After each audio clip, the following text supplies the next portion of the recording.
الحمد لله وكفى والسلام على عباده الذين اصطفى أما بعد. قال النبي صلى الله عليه وسلم: إن في الجنة غرفا ترى ظهورها من بطونها وبطونها من ظهورها. فقام أعرابي فقال: لمن هي يا رسول الله صلى الله عليه وسلم؟ قال: لمن أطاب الكلام وأطعم الطعام وأدام الصيام وصلى بالليل والناس نيام، او کما قال علیہ الصلاۃ والسلام. اللہم صل علی محمد وعلی آلہ وبارک وسلم علیہ. معزز سامعین کرام، آج کے ہمارے اس درس کا عنوان ہے جنت کے اعلیٰ مقامات کے مستحق لوگ کون ہو سکتے ہیں، اور کون سے ایسے اعمال ہیں کہ جن کے کرنے کی وجہ سے جنت میں اعلیٰ مقام ملنے کی ضمانت اور بشارت دی گئی ہے. تو آپ صلی اللہ علیہ وسلم نے فرمایا کہ جنت میں کچھ کمرے اور کچھ بالاخانے ایسے ہیں کہ جن کا بیرونی حصہ اندر سے نظر آتا ہے، کہ آپ اندر کھڑے ہوں تو باہر کا حصہ اس کا نظر آئے گا، اور اندرونی حصہ باہر سے نظر آتا ہے، یعنی باہر کھڑے ہوں تو اندر کا حصہ اس کا نظر آتا ہے. اتنی خوبصورت اللہ رب العزت نے ان کو بنایا ہے. تو ایک دیہاتی صحابی کھڑے ہوئے فرمایا: یا رسول اللہ، یہ مکان، یہ کمرے اور یہ بالاخانے کس کے لیے ہوں گے؟ تو آپ صلی اللہ علیہ وسلم نے فرمایا کہ ان مقامات کا مستحق وہ بندہ ہوگا جو اچھی بات کہے گا اور کھانا کھلائے گا، روزے کا اہتمام کرے گا اور رات کی نماز پڑھے گا اگرچہ لوگ اس وقت سو جاتے ہیں. اب چار طرح کی باتیں عرض کی. پہلا فرمایا جو اچھی بات کہے، اطواب الکلام، تو جب بھی کہے تو اچھی بات کہے، بری باتوں سے، نازیبا باتوں سے، نامناسب باتوں سے اپنے آپ کو بچاتا رہے. اس لیے انسان زندگی میں اس بات کا اہتمام کرے کہ جب بھی گفتگو کرنے کا موقع ملے تو اپنی گفتگو میں اچھی بات، محبت والی بات، نیکی کی بات، بھلائی کی بات کی جائے.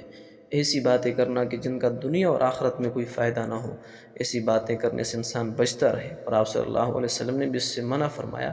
اور اسلام کے اچھا ہونے کی علامت میں سے یہ بھی فرمایا کہ اسلام کے اچھا ہونے میں سے یہی ہے کہ وہ ہر ایسے کام کو چھوڑ دیتا ہے جو بے فائدہ. تو بے فائدہ کام کیا ہے؟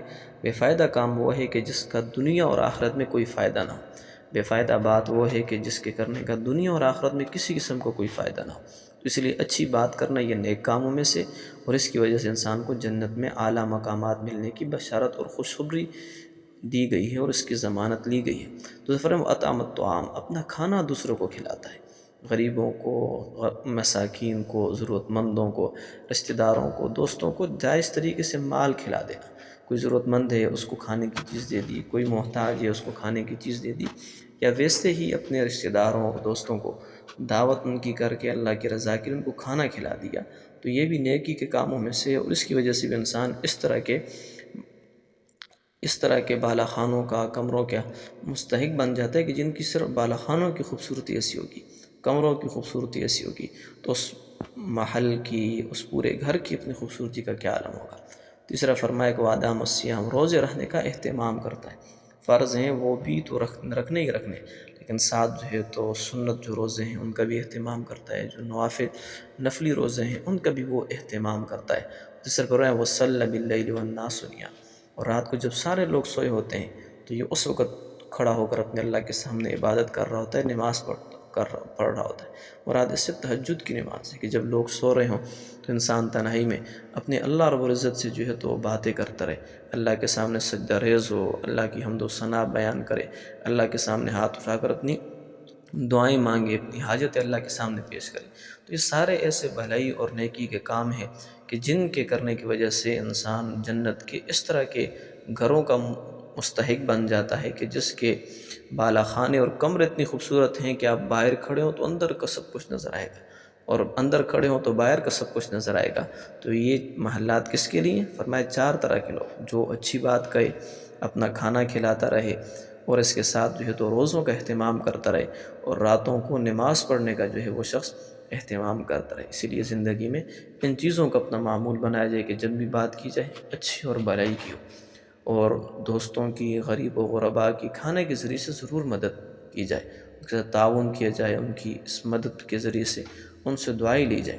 اور ساتھ ہی ساتھ روزوں کا اہتمام، اور رمضان کے روزے فرض ہیں وہ تو رکھنے ہی رکھنے، لیکن اس کے ساتھ ساتھ سنت مسنون جو روزے ہیں، سنت ہیں، ان کو بھی رکھنے کا اہتمام ہو، جو نفلی روزے ہیں ان کو بھی رکھنے کا اہتمام ہو.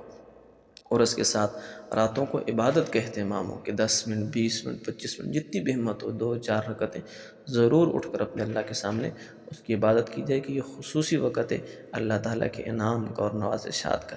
اللہ تعالیٰ ان 4 طرح کی صفات کے مطابق ہمیں اپنی زندگی بنانے کی توفیق عطا فرمائے، اور ہمیں بھی جنت کے ایسے محلات، ایسے گھروں کا، ایسے کمروں کا، ایسے بالا خانوں کا جو ہے وہ مستحق ٹھہرا دے۔ وآخر دعوانا الحمدللہ رب العالمین۔